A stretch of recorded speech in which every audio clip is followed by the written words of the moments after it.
Hi, this is Vijay Kesari and welcome to Andhra Podcaster, where we discuss questions, perspectives and possibilities focused on development of Andhra. Friends, startups ఈ రోజుల్లో స్టార్టప్స్ని neglect చేస్తా ఏ government అన్నా వాళ్ళ administration చేస్తే ఈ రోజుల్లో అదొక క్రైమ్లా చూడాలి. Okay, though that's metaphorical, but the point is నేను నా పర్సనల్ ఒపీనియన్లో స్టార్టప్స్కి ఒక గవర్నమెంట్ అంత ఇంపార్టెన్స్ ఇవ్వాలి అని చెప్పి నేను కోరుకుంటాను. ఇలాంటిది జగన్ గారి టైంలో స్టార్టప్స్ పట్ల అంత సీరియస్ ఫోకస్ పెట్టినట్టు నాకైతే కనిపించలేదు. పర్సీవబుల్ బెనిఫిట్స్ సిగ్నిఫికెంట్గా వచ్చేంత ఫోకస్ చేయలేదు అనేది నాకు జగన్ గారి అడ్మినిస్ట్రేషన్ లాస్ట్ రెజిమ్ మీద ఉన్న ఒపీనియన్. ఇప్పుడు సిబిఎన్ గారి టైంలో స్టార్టప్స్ కోసం కొత్త పాలసీ తీసుకొచ్చారు. ఆ పాలసీ ఏంటి అండ్ దానివల్ల స్టార్టప్స్కి as well as the entire స్టేట్కి బెనిఫిట్ ఉందా లేదా అని చెప్పి నేను డిస్కస్ చేసి కంక్లూడ్ చేస్తాను. ఓకే, గవర్నమెంట్ ప్రాజెక్ట్స్, గవర్నమెంట్ టెండర్స్లో పార్టిసిపేట్ చేసి గవర్నమెంట్ ప్రాజెక్ట్స్ తెచ్చుకోవాలి అంటే బిజినెసెస్ ఏవైనా కూడా వాళ్ళు కొన్ని రిక్వైర్మెంట్స్ మీట్ అవ్వాలి. ఇదిగో మేము ఇంత టర్న్ ఓవర్ చేస్తున్నాం అని చెప్పేసి చూపించాలి, మినిమం టర్న్ ఓవర్ చూపించడం, అండ్ ప్రయర్ ఎక్స్పీరియన్స్ మాకుంది అని చెప్పేసి చూపించడం, అండ్ మనీ డిపాజిట్ చేయాల్సి వస్తుంది ఒక ప్రాజెక్ట్ వైజ్ వాళ్ళ ఫైనాన్షియల్ స్టామినా తగ్గట్టు, అండ్ గవర్నమెంట్ కూడా అష్యూరెన్స్ ఉండేలాగా వాళ్ళు మనీ డిపాజిట్ చేయాల్సి వస్తుంది. And also tender documents cost కూడా వాళ్ళు బేర్ చేయాల్సి వస్తుంది, రైట్? ఇప్పుడు సిబిఎన్ గారు తీసుకొచ్చిన కొత్త పాలసీ ఏంటి అంటే గవర్నమెంట్ ప్రాజెక్ట్స్ ఏదైనా కానీ 50 lakhs దాకా 50 lakhs లోపు గవర్నమెంట్ ప్రాజెక్ట్స్ ఏవైనా కూడా వాటిల్లో స్టార్టప్స్ కూడా పార్టిసిపేట్ చేయొచ్చు.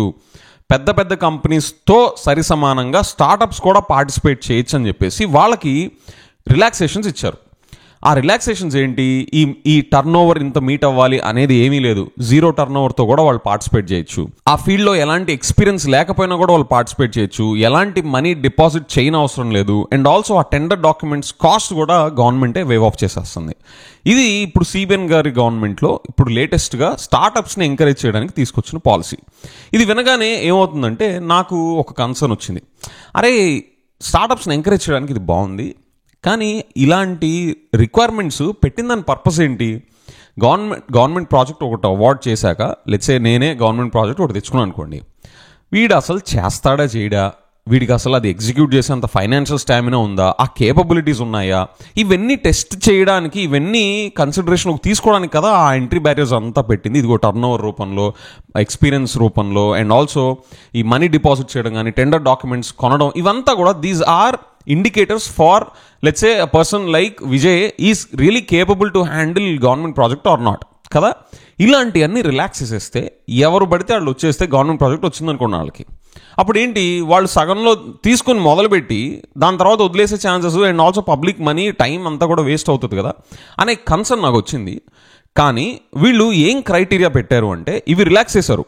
అప్పటిదాకా గవర్నమెంట్ ప్రాజెక్ట్స్ తెచ్చుకోవాలి, గవర్నమెంట్ ప్రాజెక్ట్ ఎగ్జిక్యూట్ చేయాలి అంటే ఎలాంటి క్రైటీరియా మీట్ అవ్వాలి అనే దాన్ని ఈ రిలాక్స్ చేసినప్పటికీ కూడా వీళ్ళు ఏం క్రైటీరియా, ఇంకా ఎంట్రీ బ్యారియర్స్ ఏం పెట్టారు అంటే, first department for promotion of industry and internal trade DPIITలో వాళ్ళు రిజిస్టర్ అవ్వాలి, చేసుకుంటారు, ఈజీనే.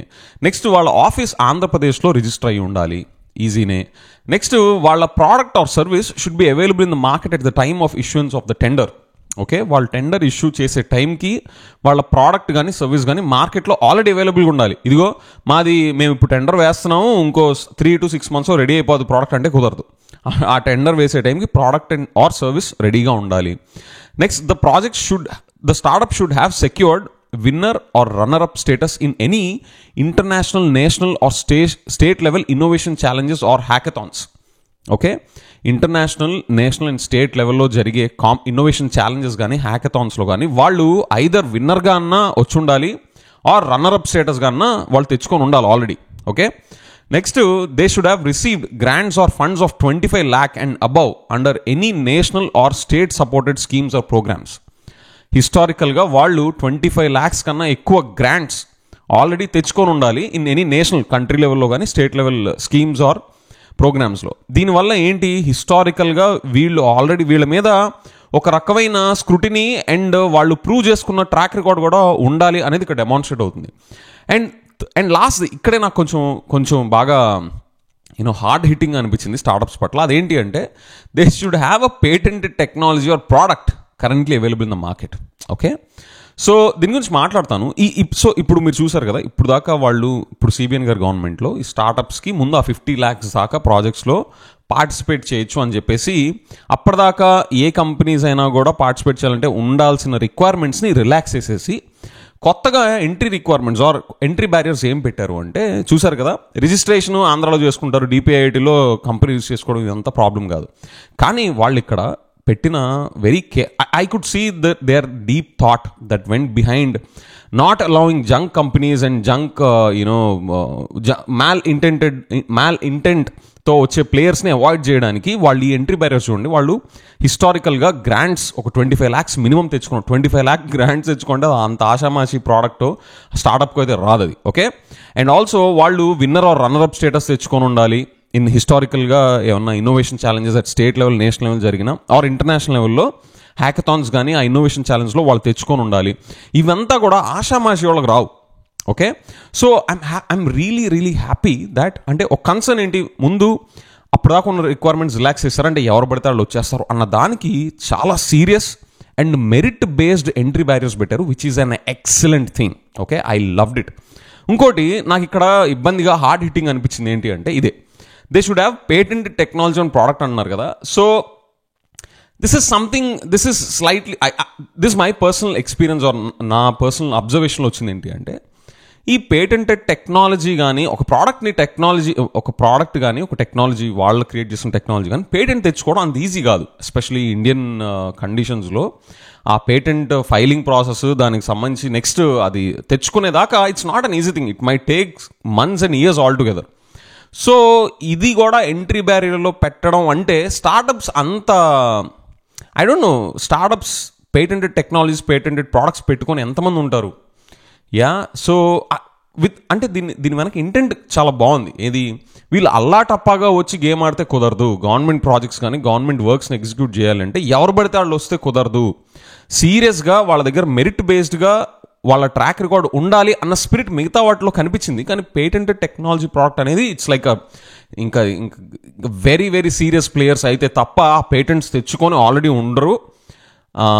ఆ కేటగిరీలోకి స్టార్టప్స్ ఎంతవరకు వస్తాయో నాకు తెలీదు. So that might be a hard mountain to climb for these startups who are aspiring for these government projects less than 50 lakhs. So having said that, ఓవరాల్గా చూస్తే స్టార్టప్స్ కోసం సిబిఎన్ గారు ఇప్పుడు తీసుకొచ్చిన పాలసీ మంచిదా కాదా అంటే, నాకైతే ముందు ఎంట్రీ బ్యారియర్స్ రిలాక్స్ చేయగానే కన్సర్న్ వచ్చింది, ఏ జంక్ పడితే ఆ జంక్ వాళ్ళు వచ్చేస్తారేమో, గవర్నమెంట్ ప్రాజెక్ట్స్ ఇంకా హార్మ్ఫర్ట్ అయ్యే ఛాన్స్ ఉంటుందేమో. కానీ క్వైట్ ఆపోజిట్గా ఈ కొత్త క్రైటీరియాని తీసుకొచ్చి ఎక్సలెంట్ మెరిట్ బేస్డ్ సిస్టమ్ని వాళ్ళు ఇక్కడ పెడుతున్నట్టు నాకు అనిపిస్తుంది. So I'm giving a very big thumbs up and I loved the way they put up these merit based criteria in place. Okay, దీనివల్ల స్టార్టప్స్, యంగ్ పీపుల్, ఎంతూసియాస్టిక్గా ఉన్న వాళ్ళకే గవర్నమెంట్ ప్రాజెక్ట్స్ రావడం కాకుండా ఆ ఎంతూజియాజంతో పాటు డెమాన్స్ట్రేటెడ్ మెరిటోరియస్ ట్రాక్ రికార్డ్ ఉన్న వాళ్ళ చేతుల్లోనే గవర్నమెంట్ మనీ, గవర్నమెంట్ రిసోర్సెస్ కూడా పెట్టేలాగా ఇక్కడ నాకు కనిపిస్తుంది. దీనివల్ల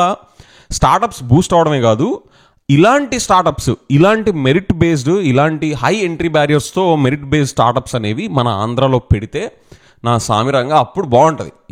అక్కడ చుట్టుపక్కల ఆ స్టార్టప్ కంపెనీస్లో పనిచేయడానికి వచ్చే ఎంప్లాయీస్ కానీ, బికాజ్ అల్లాటప్పాగా పనిచేసే కంపెనీల్లో అల్లాటప్పాగా ఎంప్లాయీస్ వచ్చి పనిచేస్తే ఇలాంటి కంపెనీస్కి ఇలాంటి ట్రాక్ రికార్డ్ రాదు.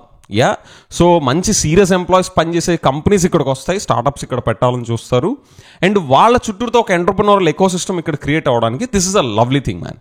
I love to the core. నాకైతే చాలా బాగా నచ్చింది. ముందు ఇనీషియల్గా కన్సర్నింగ్ అనిపించింది, కానీ ఆ ఎంట్రీ బ్యారియర్స్ రిలాక్స్ చేసేసరికి వీళ్ళు కొత్తగా పెట్టిన ఈ ఎంట్రీ బ్యారియర్స్ ఆర్ ఎక్సలెంట్. నాకైతే I'm beyond words. I love this. CBN గారి టైంలో ఇప్పుడు తీసుకొచ్చిన ఈ కొత్త స్టార్టప్ పాలసీ చాలా చాలా చాలా బాగుంది. A big thumbs up. Congratulations for doing this, and I look forward how this develops in the coming days. ఎలాంటి స్టార్టప్స్ వస్తున్నాయి, గవర్నమెంట్ ప్రాజెక్ట్స్ని క్రాక్ చేస్తా, అండ్ ఆల్సో పక్క స్టేట్లో ఉన్న వాళ్ళు కూడా ఇక్కడ రావచ్చు to get government projects. If they are interested for less than 50 lakhs, ఈ క్రైటీరియా మీట్ అవుతా వాళ్ళు రావాలి అనుకుంటే పక్క స్టేట్ నుంచి కూడా ఇక్కడ రావచ్చు కదా.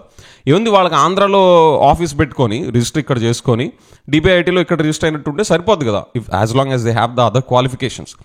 So this is a very good move. Friends, that's my take on this. You let me know your thoughts. మీకు ఎలా అనిపించింది దీని మీద? Put down in the comments. With that, I'll see you in the next episode. Bye-bye.